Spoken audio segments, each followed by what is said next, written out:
Une sirène qui retentit, c'est l'heure de la soupe.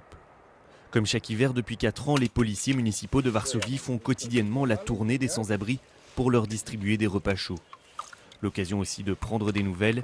La nuit, la température descend sous les moins 20 degrés et depuis le début de l'hiver, plus de 200 personnes, essentiellement des sans-abri, sont mortes de froid en Pologne.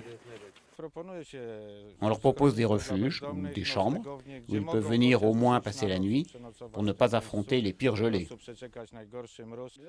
Mais que faire lorsque certains préfèrent au refuge des maisons en bois, chauffées avec des fours de fortune, où le risque d'incendie est élevé? C'est le cas de Wanda, 49 ans, dont la seule volonté est d'être indépendante.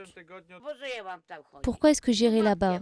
Ici, j'ai de la chaleur. J'ai tout ce qu'il faut. Des couettes, des oreillers, des couvertures. J'ai tout.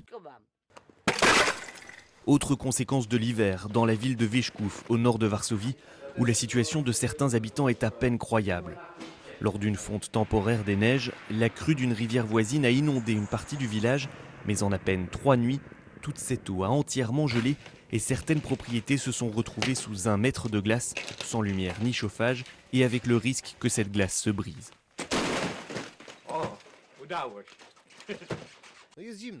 Il fait très froid, ça gèle. Il faut s'activer, se réchauffer, même boire un petit coup.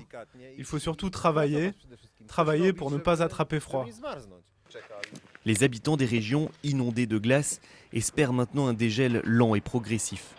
Selon l'Institut météorologique national, les vents polaires venus de Russie devraient cesser et le climat se radoucir petit à petit dans une dizaine de jours.